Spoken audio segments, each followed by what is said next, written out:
Welcome back, ladies and gentlemen. You're still watching Nile in the field of motorcycling. It's his hobby. He's attaining more about it, and he's gaining more. He's meeting more.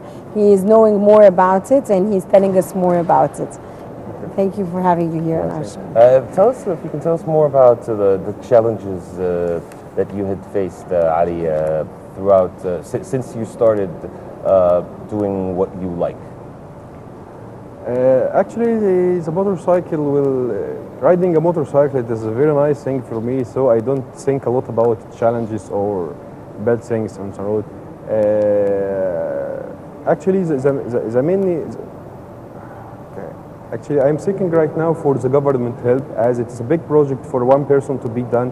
I can't promote the Egyptian tourism alone.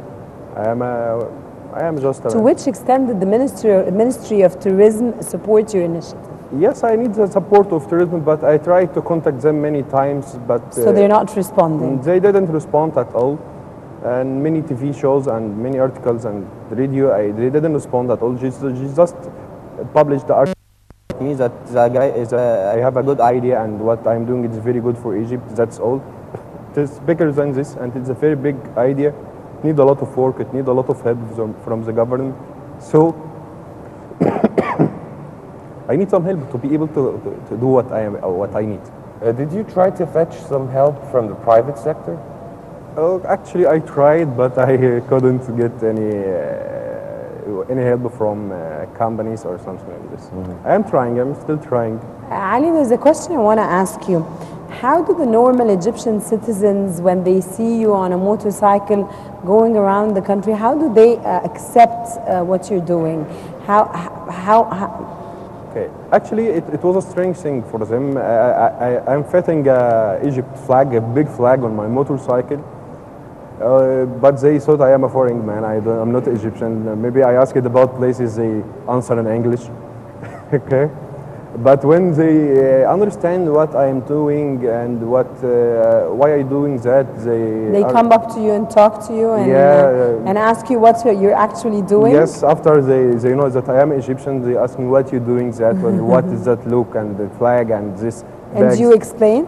Yeah, sure. I should explain to tell people that Egyptians not trying to help each other, trying to promote tourism and this stuff. Actually, when they understand what I am doing, they are very helpful, very welcome people, and a lot of people hosted me in these homes in the journey.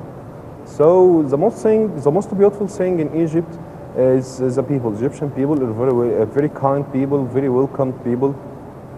When you arrived at Sharm el-Sheikh, the foreigners, how did they meet you? Actually, I was very tired when I reached Sharm el-Sheikh. I slept most of the day. And visited a few places in the city. A lot of people take the pictures with my motorcycle and the flag and the foreigners and Egyptians, or yes, only foreigners and Egyptians. They like the style of the motorcycle, and a lot of people around the world liking motorcycles. So it was an amazing thing for them. And also, if you could tell us more about the most important discoveries that caught your eye throughout the country while you were traveling. So I didn't get it. Sorry, I'll say it again. I mean, like the discoveries you found, something that caught your eye. What did you see? Scenery. Yeah. Actually, the most beautiful thing I saw in the last journey, it is the temple in Sinai called Sarabit al-Khadim. It is different type of temples. It was a documentary temple. Pharaoh was trying to document the journeys to collecting pharaohs in Sinai in this temple. So it was a new thing for me to find a foreign temple in Sinai. So the temple already located on high mountain. You should climb the mountain for about more than 1 hour. So it was a very, very nice scenes, and it was a very new experience for me to find a temple in this place. Most of people know the temple in Luxor, Aswan, and this stuff. And very few people know that there is temples in Sinai. So by this we come to the end of this segment. We would like to thank you so much, Ali Abdu, a motorbike rider that has traveled from Alexandria to Aswan, right? Aswan and Yes, Sharm Aswan, el-Sheikh. from Aswan to Suez, and from Suez to Sharm el-Sheikh, and the Taba we River, wish all you over Egypt. a very bright future, And we wish that you you good will luck. accomplish your achievements and will enter the Guinness World Records. Hopefully. Thank you so Inshallah. much for having us. Thank you. Thank you so much for joining us here on our show. Dear viewers, this was Ali Abdu, and now we leave you with a report filed in by our colleague Sahar Talawy with the Minister of Antiquities. Stay tuned and don't go away.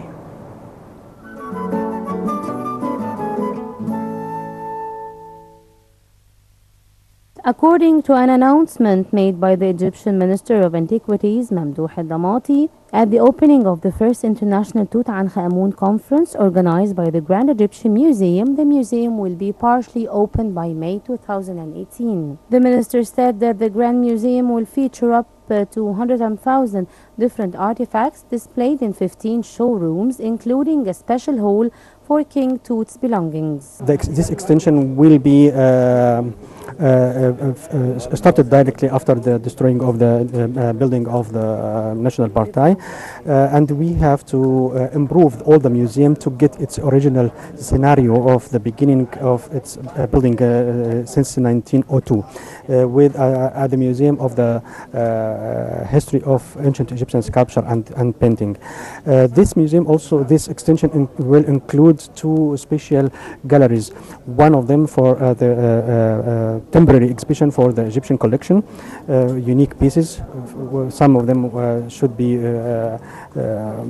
exhibit for the first time. In the second exhibition hall, the second gallery, for the modern art, and it is the first time to have a gallery for modern art inside the Egyptian museum. We will have also botanic pharaonic garden in this museum.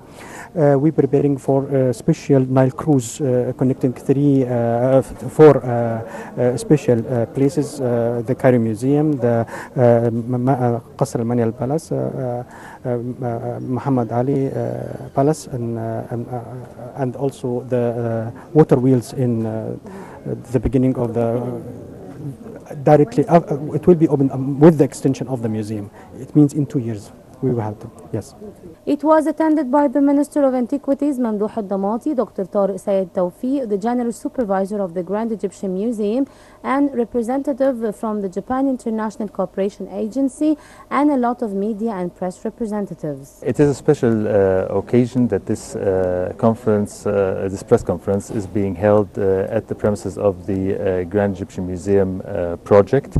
We are showing that this project is making a lot of progress. We have completed more than 78% of the concrete works. Currently working on the roof of the Grand Egyptian Museum. This big project, which is in the focus of the world's attention, as it will be hosting the complete Tutankhamun collection, and the aimed opening is 2018 with the treasures of Tutankhamun. So this will be a grand partial opening in 2018. So this was a good chance for the international press to see the progress that this big project is making. At the same time, His Excellency the Minister of Antiquities, Professor Mamdouh al-Damati, hinted at other important issues concerning Egyptian antiquities. He just returned from the International Congress of Egyptian Egyptologists, international Egyptologists in Florence, where more than 800 Egyptologists from all around the world were present. and he there announced that they will be given the permission by their membership card to enter the Egyptian antiquities for free. And this is to encourage them to continue their studies and to also encourage tourism to come back strongly to Egypt. His Excellency said that the Great Museum received 11,000 artifacts in 11 months according to the action plan drawn up by the Ministry of the Museum. Yes, we are the Japan International Cooperation Agency's activities to support the conservator to develop the quality for the conservation technologies. By doing it, we are preparing for their partial opening 2018, and we have conducted many training courses. Meanwhile, the minister talked about his attendance of the International Conference of Egyptology in the presence of 800 Egyptology experts from all over the world in Italian city Florence. Damati discussed the major threats facing the Egyptian antiquities, including the illegal trafficking in antiquities. He also presented the efforts exerted by the Egyptian government to prevent such process diplomatically. The Egyptian official discussed the efforts exerted by his ministry in cooperation with the Foreign Ministry to prevent the traffickers from selling Sekhemka statue. The Grand Egyptian Museum was set to open in 2015. It's Egypt's largest and primary museum and will be built over 117 acres. This is Sahar Talawy reporting for Nile International.